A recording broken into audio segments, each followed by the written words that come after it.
Welcome to the Art and Alchemy Lab, a podcast that explores transformation through creativity.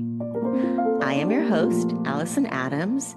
I will be speaking with modern alchemists, artists, healers, and visionaries who have learned to transmute lead into personal growth and spiritual gold. Hi, everyone. My guest today is Erika Schickel.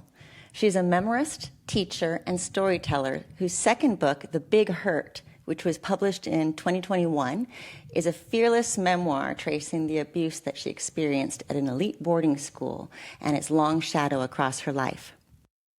Erika grew up as the daughter of writers in fashionable New York City of the 1970s, groomed by what she describes as a culture that worships male talent and not female talent, that offers young women to men in power as sort of prizes for their accomplishments and ignores the humanity of the girls being offered.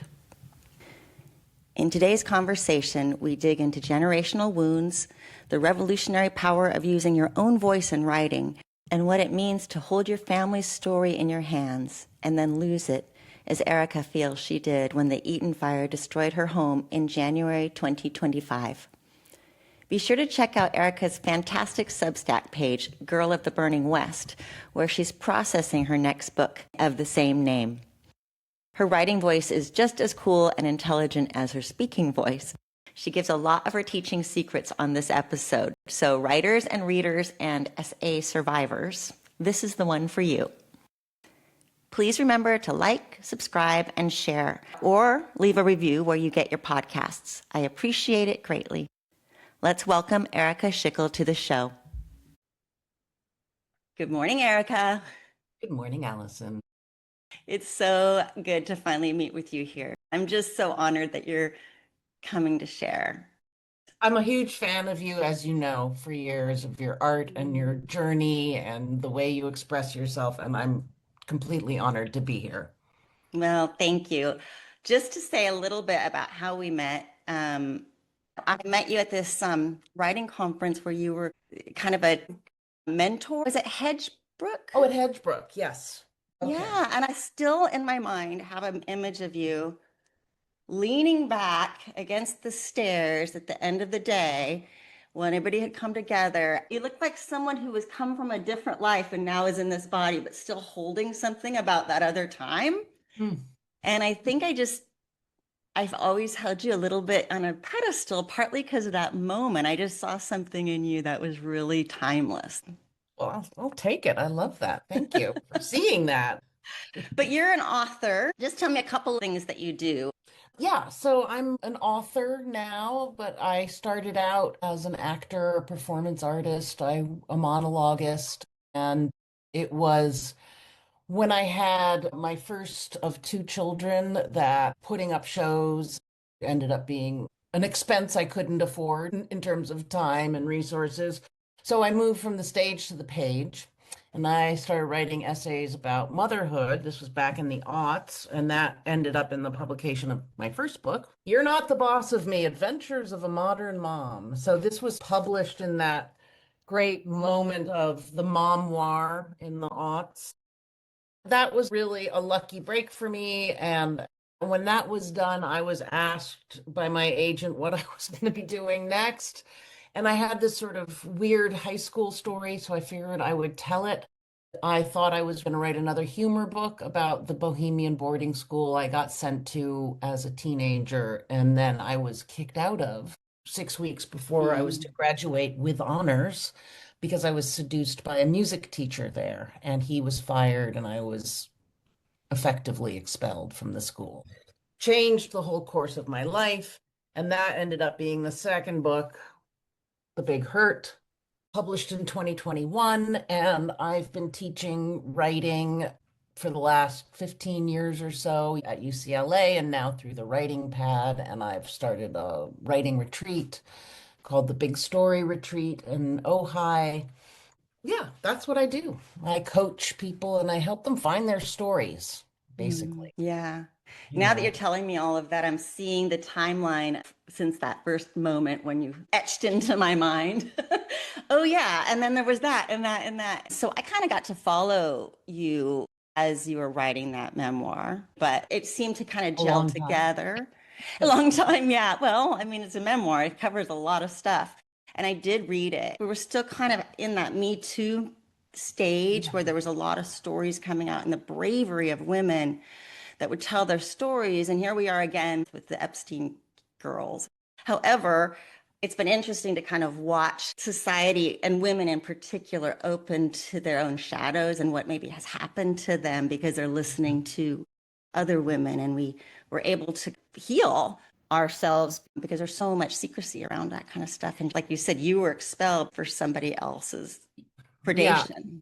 What's interesting, I don't know if you remember this from the book, but I'm an old lady. I've been around for a minute.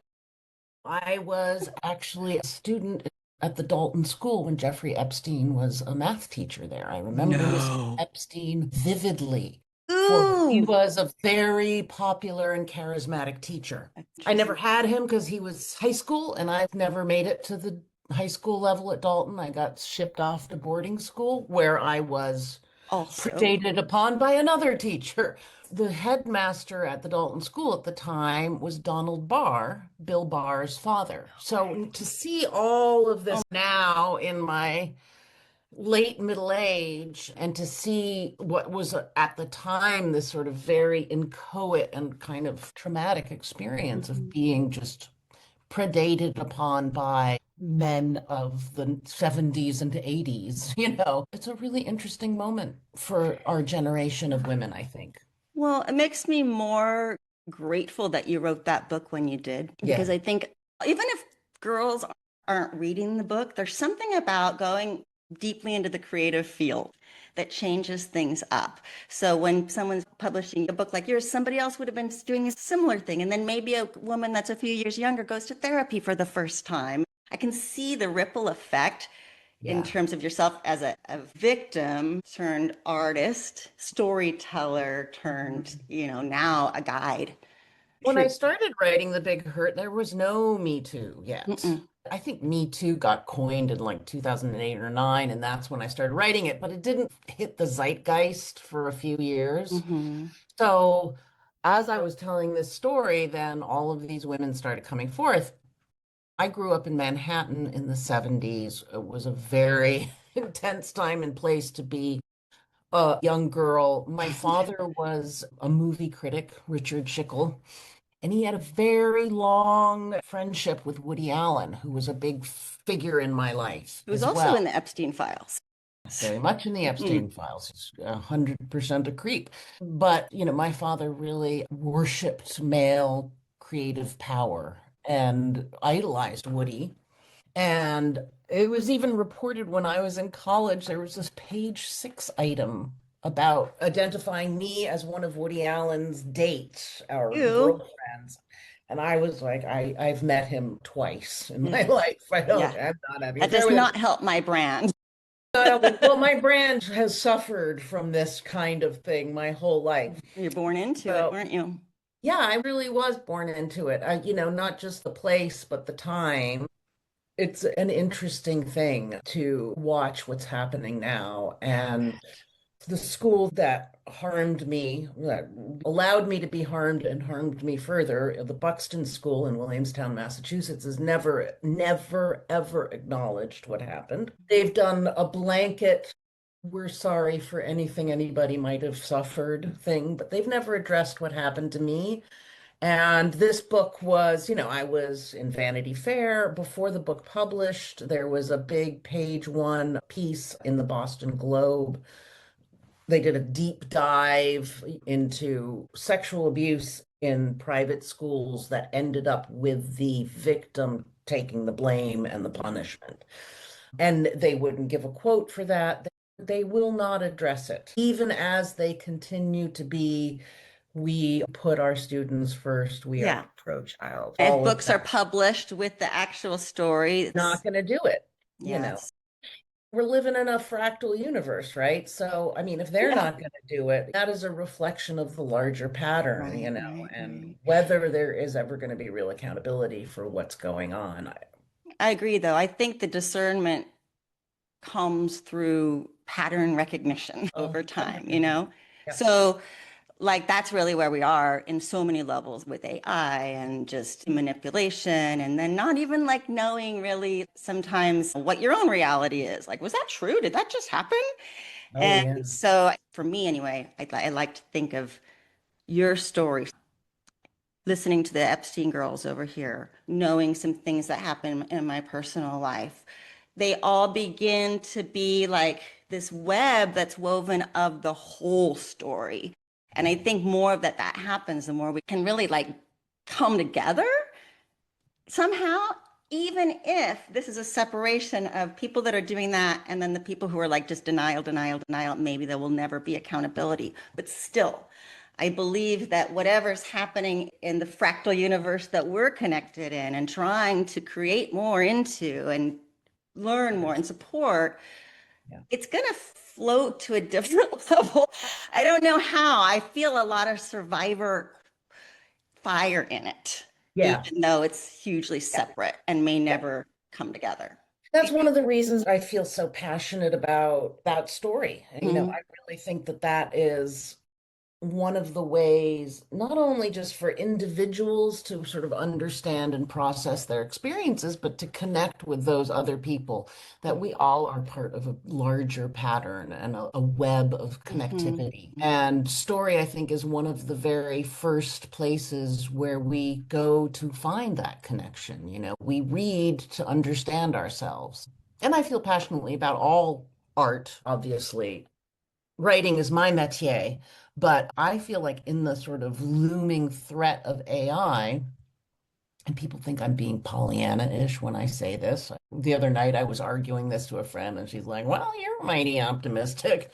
But I really feel that as AI looms, I think that human art made by real people is going to be more valuable than ever. And I don't mean that necessarily in a financial sense. I just mean more valuable to us, other people.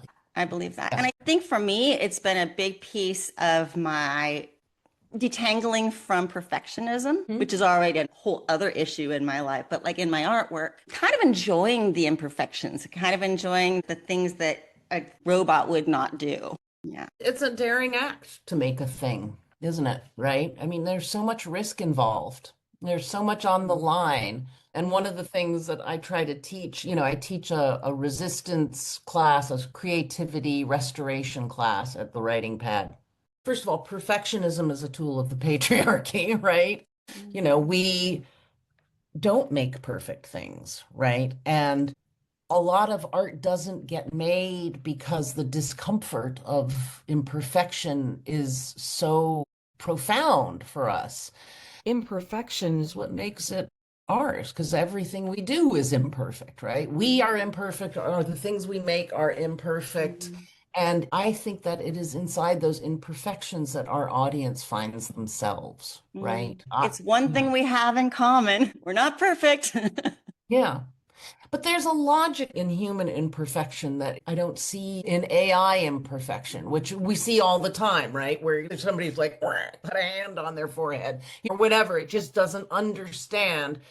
Human imperfection is more honest, obviously, Yeah. right? Because somebody is trying to make it. Mhm. Somebody has put intention behind it. Somebody is making a thing that has never been made before, whereas AI is just a cheaty, steely amalgam of things that humans have already made, right? There's nothing new in AI other than just Yeah, AI itself, I know. I think this is probably going to go off the subject, but with AI, I'm not talking about just the tools of AI. I'm talking about Mhm. generative visual AI, manipulating photos or whatever to make them look different. That is so sloppy and ugly. And I feel when I look at it, I was talking to my friend about this last night. I'm like, of all of the insults that are happening with this regime, the stuff that's getting thrown out onto the White House website or FBI website or whatever that are clearly just disgusting. It's not the disgustingness that bothers me so much as the assault to my taste. And I Yeah. have to look at such gross art, like it's not even art. And to me, that just shows how little soul is behind the people who are putting it out. They don't care. To them, this is the same thing Yeah, it because they is. can't evaluate the magic of true art. But It's here we are, separating. it's it is inherently stupid, ugly, and cold, right? There's no humanity. The function of art is to show us to ourselves, right? There is Hmm. morality in art. There is no morality in AI, right? Art engages theme, experience, imperfection, love, all of these things that are just what we are. I don't know who AI is for, right? Because we turn to art to see ourselves, to recognize ourselves in it, right? And that doesn't mean the art needs to look like us in order for us to recognize ourselves. It's a far more inchoate process than that, than like, oh, this looks like me, therefore I can relate to it. That's why you can read, I teach memoir, so I always use examples of memoir. If you were to read Tim O'Brien's memoir, The Things They Carried, about his account in Vietnam. Here's a white man from another time having an experience that I don't think can ever be repeated as it was, right? And you would ask yourself, what do I need from that? That's not me. That's not something I am ever going to do. But because he's engaging theme, right? And really, it's not a book about the Vietnam War. It's a book about how to tell a story. How do we tell a truth that's too impossible that nobody will believe? And that is something that everybody has access to, right? Everybody's tried to tell an impossible story. Everybody has tried to convince people. Everybody has tried to make sense of the senseless. And that's the art. We're using that event, that war, his experience, as a vehicle for the exploration of something that all humans understand and struggle with.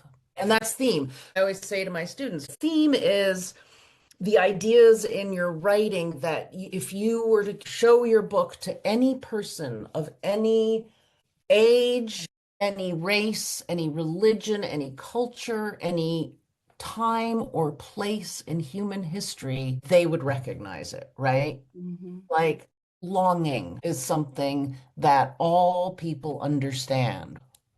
Homesickness, the yearning for home, the yearning for self, the lost mother, the lost child, the lost lover.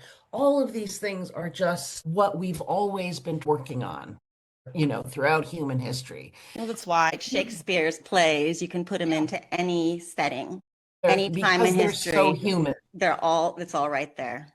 And he is the theme master. I mean, he really understood what he was writing about. My book is about blank, but what it's really about is blank, right? So the first blank is you're constrained. My book is about the Vietnam War, but what it's really about is trying to understand the experience I had and talk about it in a way that other people can understand it.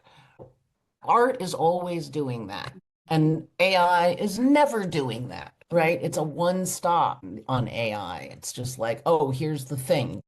It's just mining it and Yeah, throwing it back. yeah. Well, I want to talk about your book just a little bit more because I listened to the book. I love listening to audiobooks if I like the narrator. I also was an actor when I was younger Mhm. and did voiceover and stuff. But I think even without that, my ear is just sensitive to certain sounds and tones or whatever. But you read your own book. It was such a vulnerable share. I mean, this probably seems tame to some of the stuff we're hearing from victims of the Epstein files, but particularly, I remember there was a scene when you were about 12 that happened in the neighborhood, and I guess that age. And it really did something visceral to me where I was like, oh, my friend wrote this. I'm going to support her. But through that, because equals up to, I had to come against some uncomfortable feelings too. But I'm like, this person's already lived this. I can listen, I can read. I just loved that girl so much. But I think the fact that you were reading it, it gave it more like I couldn't look away. I'm not saying this that people would want to look away. I'm just saying I get real empathetic sometimes and struggle through some stories, but I also really believe in witnessing people's stories. I think that's the most transformative energy I can bring to the world sometimes, Mhm. because I Yeah. think of all the times that we're not validated, and because of that, we stay stuck. And so the least I can do is listen to someone's story and read someone's story. And it was so well written. And it just was such an adventure. And then back to what you were saying before about the time was so interesting. It kind of reminded me of, like, was it the Ice Storm, that movie? Was that around that Yeah. time? Yeah. And I mess these families all kind of seemed like maybe upscale swingers, kind of, a lot of that stuff. A little But of it's that. fascinating at any kind of world that you can talk about with that knowledge, because you don't seem Hmm. like that person now. That was like a whole country away from California, right? It was a Oh, well, different yeah, life. New York in the 70s was a vibe, man. And my parents were both interesting people. They sort of got had a zeitgeist divorce. They were sort of the early leaders in the big wave of divorce that sort of swept through in the 1970s. And, I was I have extreme culture privilege, I mean, I wasn't raised with a ton of money. I was upper middle class back when there was an upper middle class, but I went to private school. It was all paid for by my dad at his typewriter, freelancing. I Mm, mean, it's not family money, it's just culture money. mm, And so, you know, just to say, what your experience there, like that was the point, right? mhm, The point was to bring you into a time and place, a situation that would be different, interesting, new, strange, a little uncomfortable, and then hopefully you will recognize yourself there, mhm, right? Story is I did not come up with this. I stole from somebody, but I can't remember who. Story is essentially the flight simulator of the human experience, right? We read to see how other people did it, mhm, you mhm. know, and Yes. and survived it, right? Mhm, So even though you had a very different childhood coming of age experience, of course you recognize yourself, right? Because mhm, we're going back to the fractal, like mhm, we're all smaller pieces of the same larger pattern. mhm, So, and I understood that at a very young age. And in fact, when I was in high school and I was a very lost, lonely girl who had been betrayed by every adult in her life, and was often judged. So I get a lot of prejudgment, like the experience you had of seeing me in that by the stairs, right? Because acted on whatever, you. I am a big, big sort of smarty pants Aquarian, right? So people are intimidated by me. They think that I mean, I'm very smart, but they think that that comes with a lot of snootiness and opinions, and I'm a little bit reserved. So that sort of translates to, oh, this might not be a nice person, but in fact, I'm thrilled to meet you. I love people. I Mm, have incredible love for mhm. the world. I'm curious, I'm interested, I want to be your You're friend, generous. I mean, just what you're sharing stuff with me and people that are going to listen. right? Like, we're taking your class right here. You're very generous with yourself.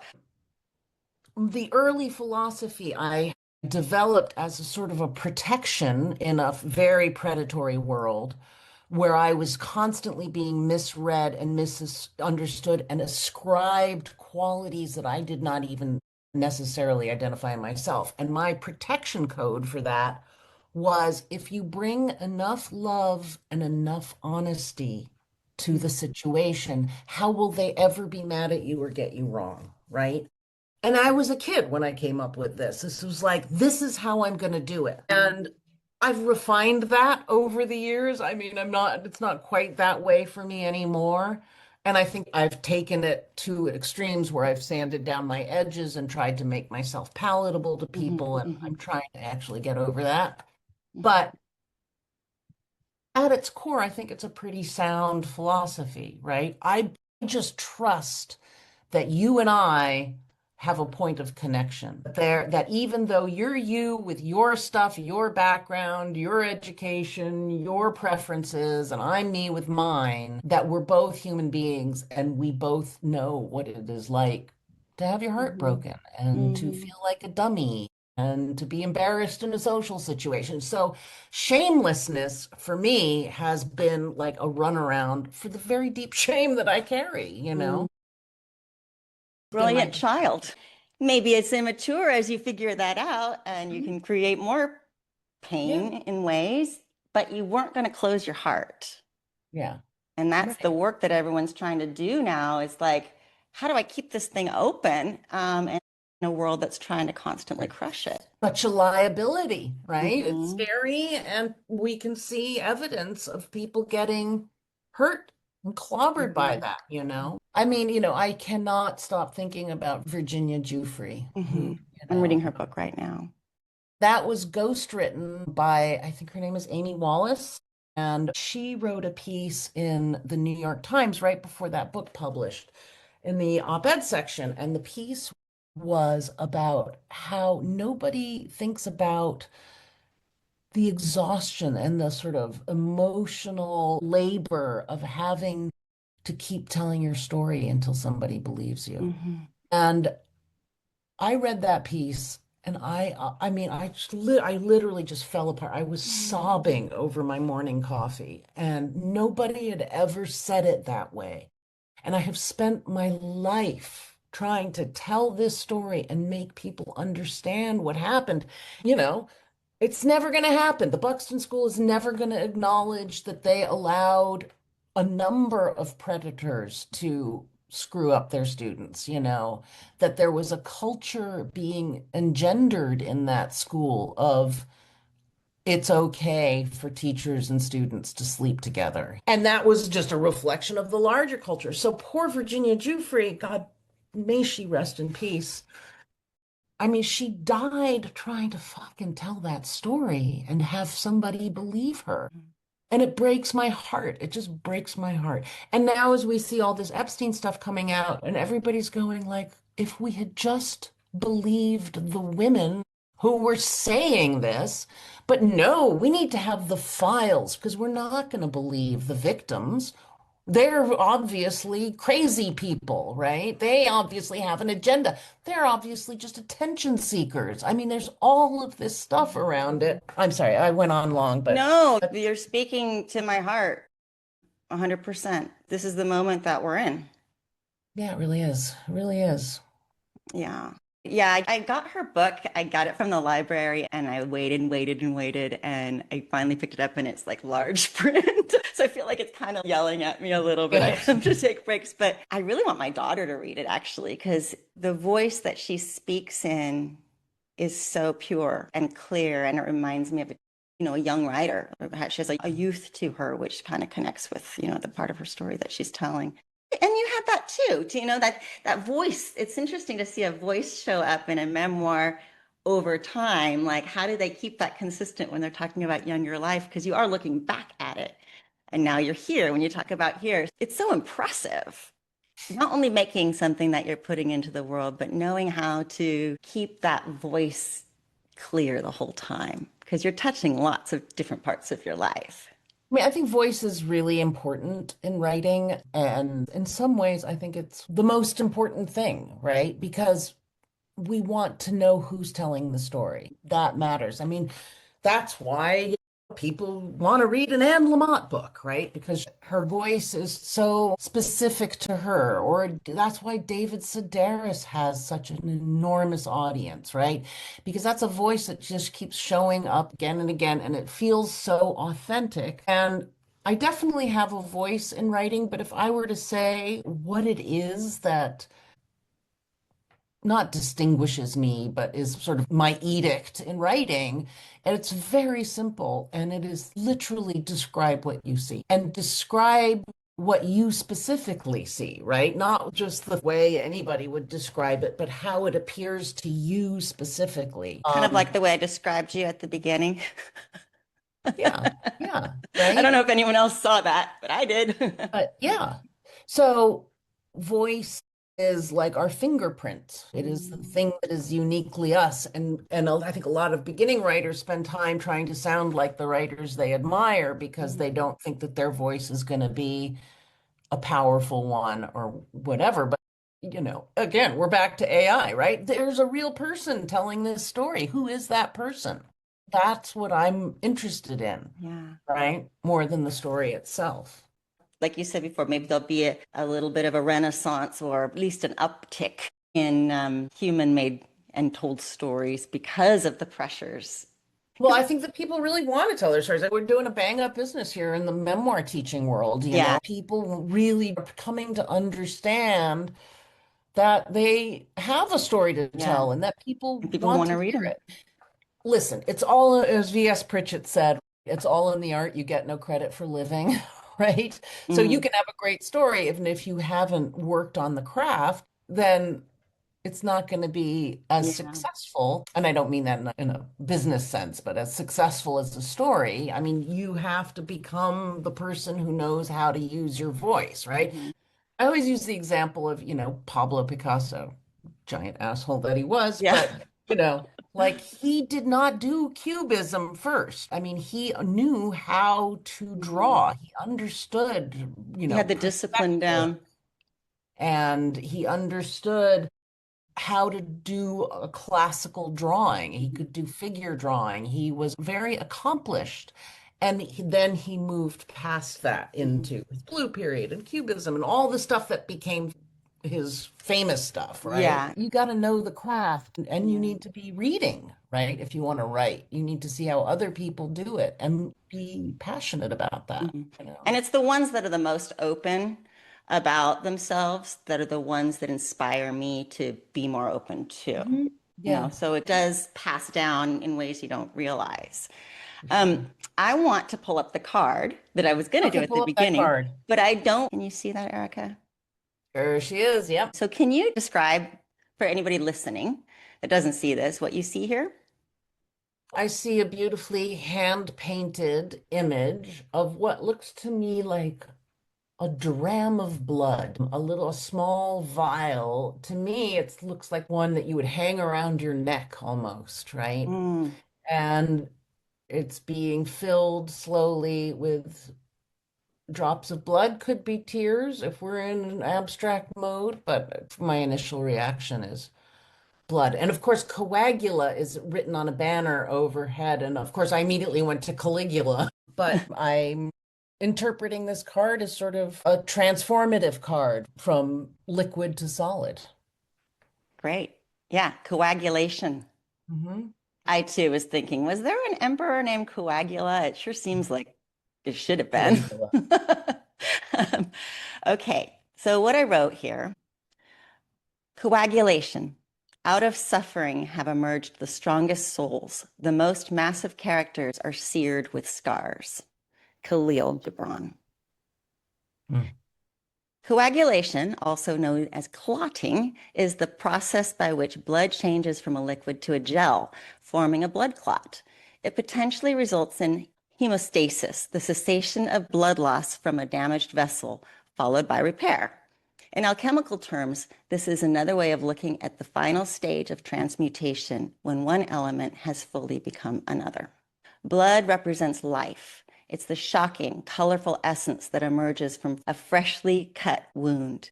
It can be horrifying and messy when we conflate it with violence. Blood is best left on the inside of our bodies if we have a choice in the matter. But this is also our heartbeat. This is what keeps us alive. Rivers of red and white cells battling for us every day, being pumped through our magnificent heart engine, creating cohesive rhythm in our bodies with a simple mantra: live, live, live. This is coagulation, a reminder that even in our painful moments, we have an equal healing nature that wants to come forward and do its job. It might take a while. We might have to find unusual measures, but the likelihood is that if you've been through pain and trauma, there's an equally healing superpower inside of you.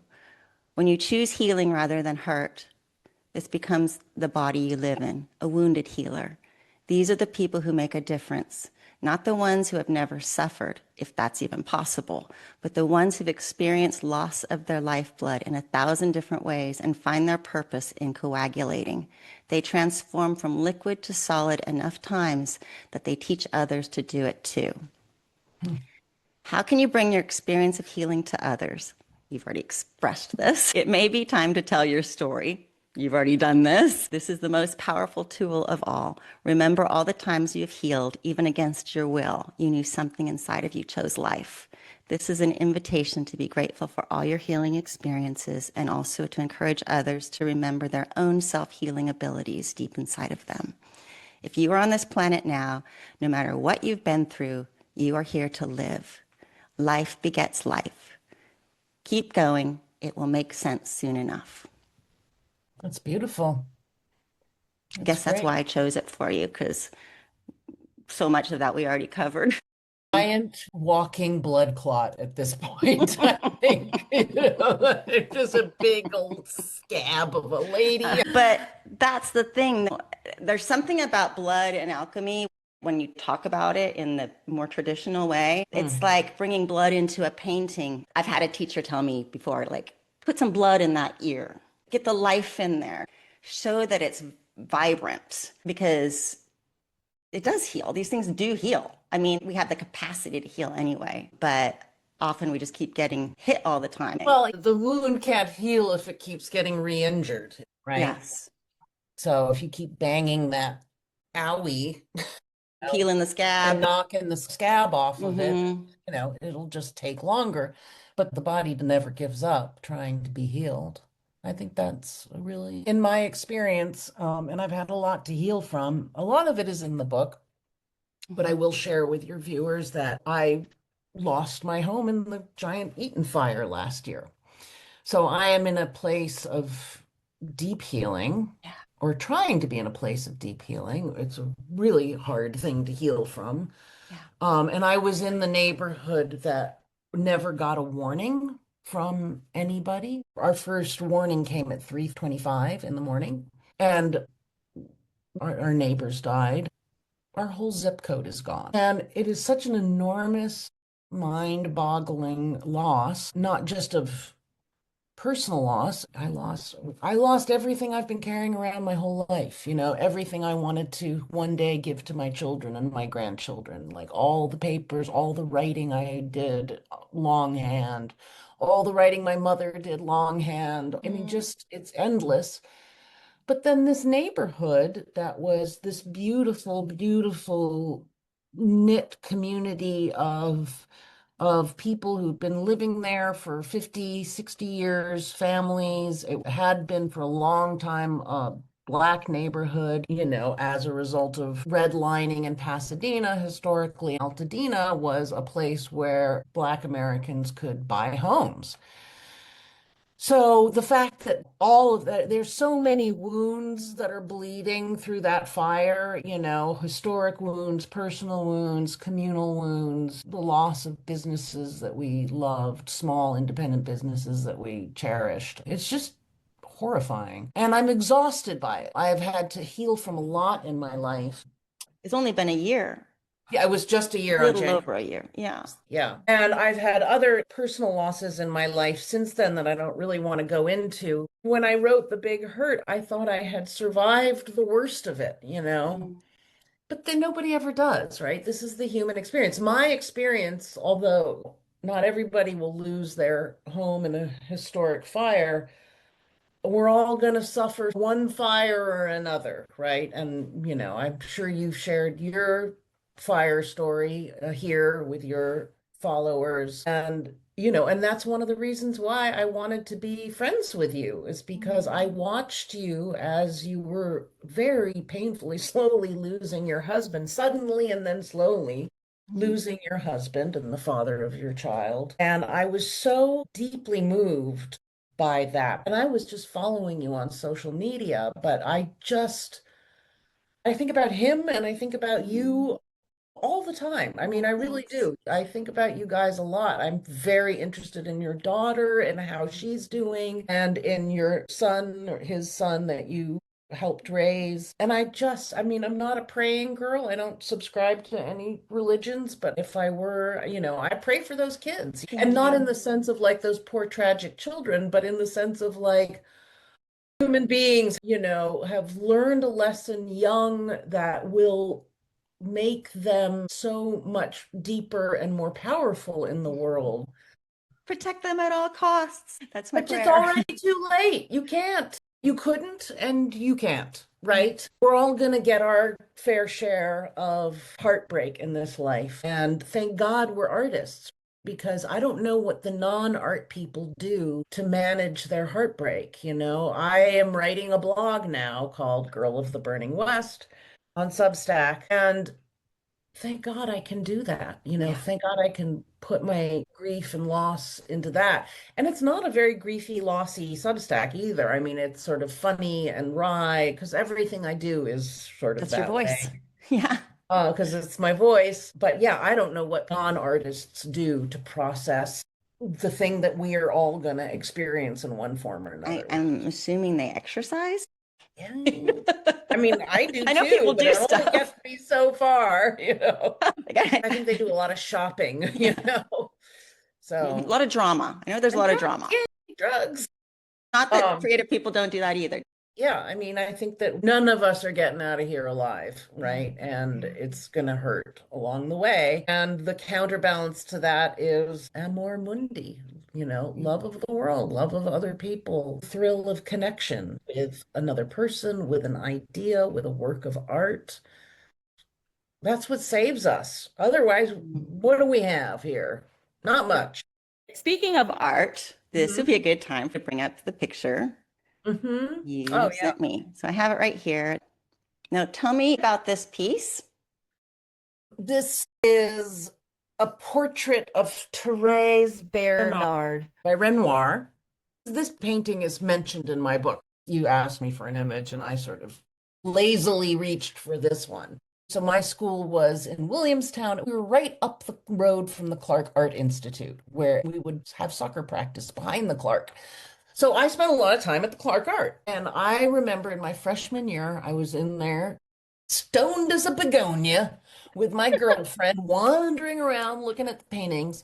And I came across this picture in the gallery and I found myself full of so many feelings of longing, recognition, Mm, sadness. I think in the book, the way I described it was like I would have been her if I had been born and raised in another time and place. That because I was born into, Manhattan in the late 60s, early 1970s, to the parents that I had in the time where I was, that I was this girl. I saw in her eyes this sort of thoughtful, quiet sadness. And I don't know, I just recognized another version of myself, which stands to reason given our conversation about the sort of fractal nature of the mhm. universe. Of course, we are all echoes of each other, right? So I was that girl. And now I know that it wasn't that I wished I had been her, it's that I was seeing myself. And it was a version of myself that nobody else was offering me. Mm, I never saw it anywhere else. I was told I was a bad girl, a smart girl, a pretty girl, a sexy girl, a funny girl, a difficult girl, but I was very rarely just allowed to be who I was in that moment, who mm. I really was. And this felt like an expression of that. So I love that painting and I love her eyes in it. Yeah, she's so beautiful. Would she have been maybe around the same age Yeah, as I mean, she you? looks like she's a 13-year-old Young. young teen. Yeah. That's around the age when you start to, at least in my case, kind of be aware of imagery outside of, rather than just being entertaining in some ways, where I am Hmm. beginning to look for myself. But it's interesting that you talk about her that way because even though it is a reflection of you, there's something in her eyes.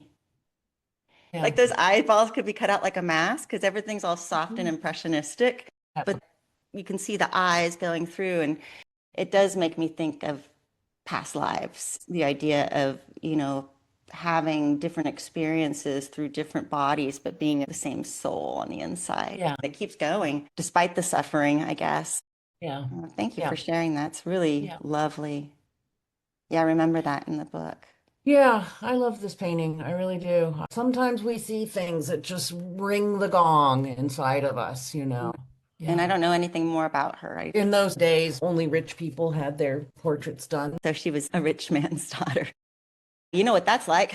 Well, I do and I don't. I mean, again, we were never rich, but we were never poor. But my father was a big figure in the world of film and books. And my mother was also a novelist, and she was the daughter of a successful film and television writer and radio writer.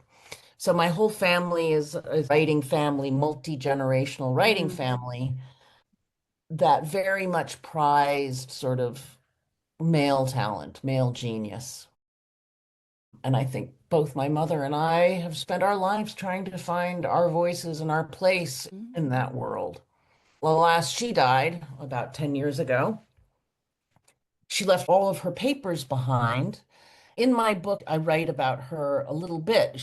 I was the third generation of women on that side of the family to have an affair with a teacher. My Interesting. mother did it in college. And then my great Aunt Frances also married her English teacher and was married to him for like a year and a half and then got out of it. But she was very young when that happened. I think she was like 16 was when she got married. Nabokov type Oh. thing. Yeah. Yeah. So in The Big Hurt, one of the things that I'm trying to explore is sort of, yeah, that epigenetic wound that gets Mhm. passed on where we're repeating prior generations. But you didn't know about that till later. Yeah, I didn't know a lot about what was in that book until later. So, just so your audience is aware, the book has two stories in it. And one of the first stories about this boarding school and being a teenager in this bohemian school in the late 70s, early 80s. In the middle of writing that book, I at the time was married with two young kids, so on and so forth. In the middle of that, I became completely romantically obsessed with a famous writer that I met at the LA Times Festival of Books, a guy named James Elroy, who wrote Very uh, famous. he Yeah. wrote LA Confidential and The Black Dahlia and all that. And he was sort of a bête noir in the literary world, right? I mean, he's a total lunatic, kind of an asshole, That's but the also style. He kind of has that sort of Humphrey Bogart-y yeah, I mean vibe. that's his bulwark. I mean, he's a very damaged, broken young child. His mother was raped and murdered when he was 10 years old, and that is his That's the Black wound Dahlia. he can't Mm. solve. And when I met him, I just recognized him. I just knew him, Mhm. and I spent 2 years thinking about him before we ever really connected again. So, as I'm writing The Big Hurt and trying to tell this high school story, I got involved with him. And that ended up blowing up my marriage. I was thrown out of my house by my husband, who committed an act of violence against me and then threw me out of the house. And I was essentially blackballed from the writing world because everybody hated Elroy for good reason. But everybody assumed that I was in it for the fame and the glory or something. I don't know, whatever. Hmm. So I really derailed my life and my career. And in the middle of all that, while going through it, I was still with him, and he was also abusing drugs while we were together, and that was a whole drama. But in the middle of it, even as I was barely functioning mentally and emotionally, enough of my writer brain was functioning that I looked at it and I saw the pattern and I said, oh, I see what I'm doing here. I am reenacting this story that happened in high school in middle age with this man, right? Older, pedagogic man, inappropriate, despised. I am, thrown out of the Buxton School, thrown out of my marital home, scarlet letter that I had only finally just let go of from my high school experience. And then it got boom right back Mhm. on me. And I understood that I needed to tell that story in this book, which is why it took this book so goddamn But I long to love write. how it comes together. I can see how you kind of went between them. Like, oh, too much over here. Now it's time to go over here. And Yeah. And the toggle works so that I spent a long time in the high school story, then I spent a long time in the LA present tense story, and then the chunks get smaller and smaller, and the toggle gets tighter and tighter, so that by the end of the book, the two stories are really the same reflecting each story. other. And then there's the integration. In thinking about this and writing about this, I went and revisited the story of what happened to my mother. Since then, since publishing this book, I was left with the question, okay, she had this terrible affair with this horrible psychology professor at Sarah Lawrence. And she started that right away in her freshman year. And I go, what on earth would occasion that? Like, what would get a girl in her freshman year of college to hop into an affair with this sort of lizardy, married man? Hmm. And the answer came to me was that she was groomed by somebody. Somebody else got to Mm. her first. Over the last few years, I've been thinking about her. She was, of course, dead at that point, but I had all of her papers and all of her writing. And I came to understand that she had been groomed by, it is my belief, this is not fact, so don't anybody come for me, but it is my belief that she was groomed by a man named Johnny Mercer, who was a famous Musician? songwriter, composer, basically responsible for half of the Great American Songbook, from Moon River to, I mean, he's written everything. And so I started writing about that before the fire. Then the fire came. I saved some of her papers and some of that material, but not all of it. I lost a lot of it in the fire.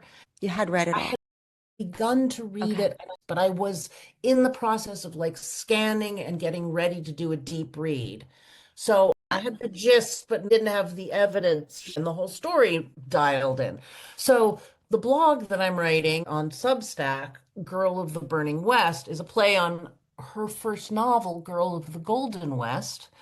Here it is, in fact. This book is her story. It's Mm. disguised as fiction, but it's memoir. And she always took a dim view of memoir. She thought it was so solipsistic. And memoir, here, you'll enjoy this. It's all about me.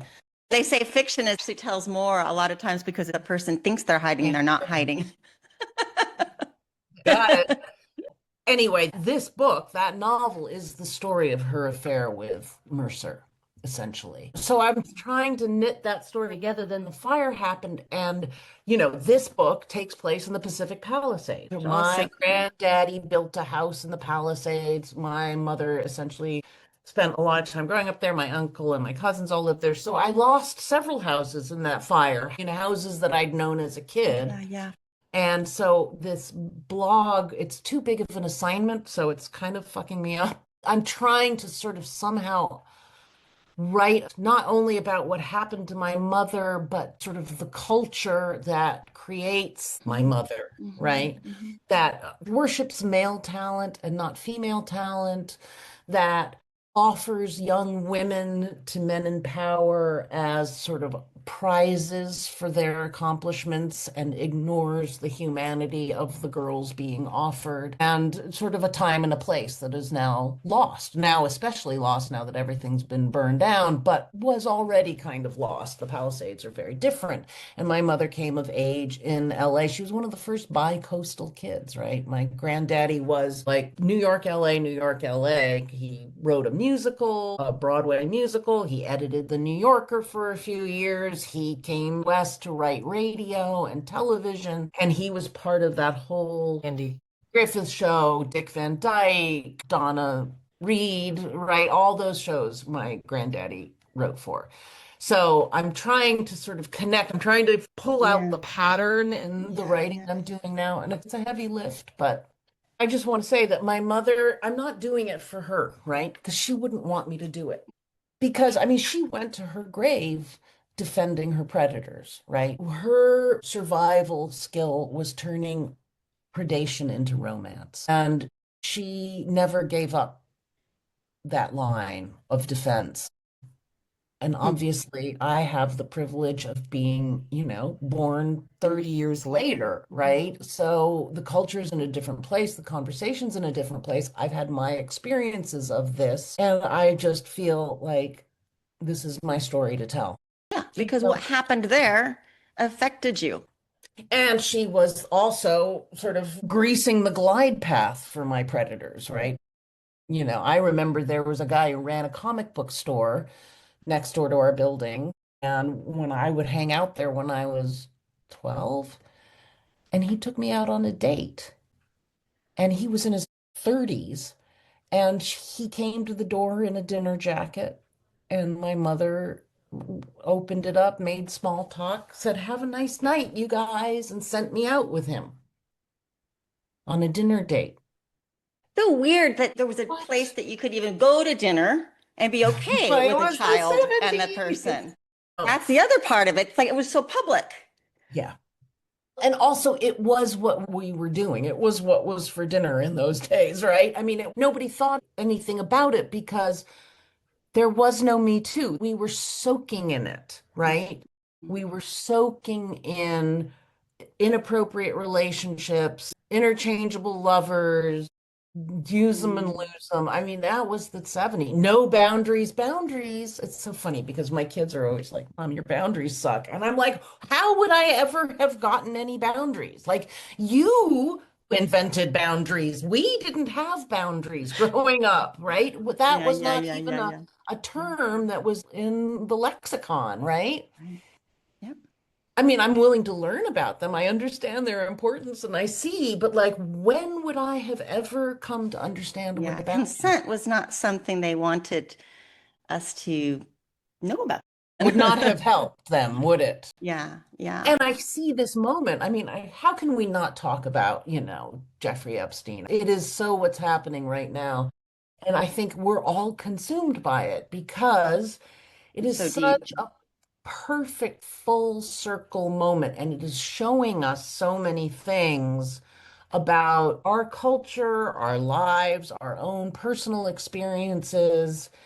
And for all of the abuse victims who never got acknowledged by the institutions or the people abusing them, I mean, it has to be so bad. I think that in this moment, February 10th, my dad's birthday, by the way, Huh. that in this moment, really the question is, will there be accountability?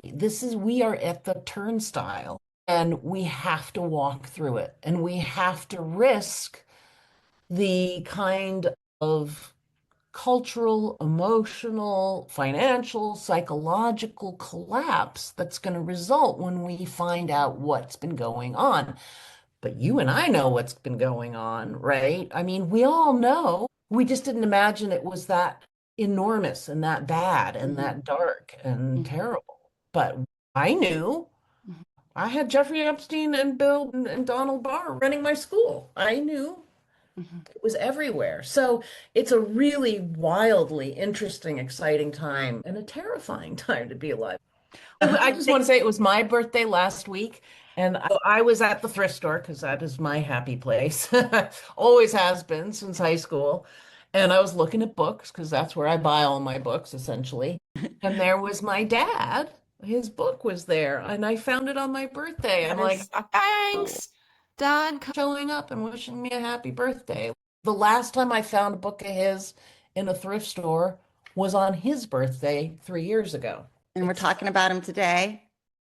we're working with the same material over and over and over again here, back to the fractals, back to the pattern, right? And I think that the role of art in some way is essentially like pattern recognition, right?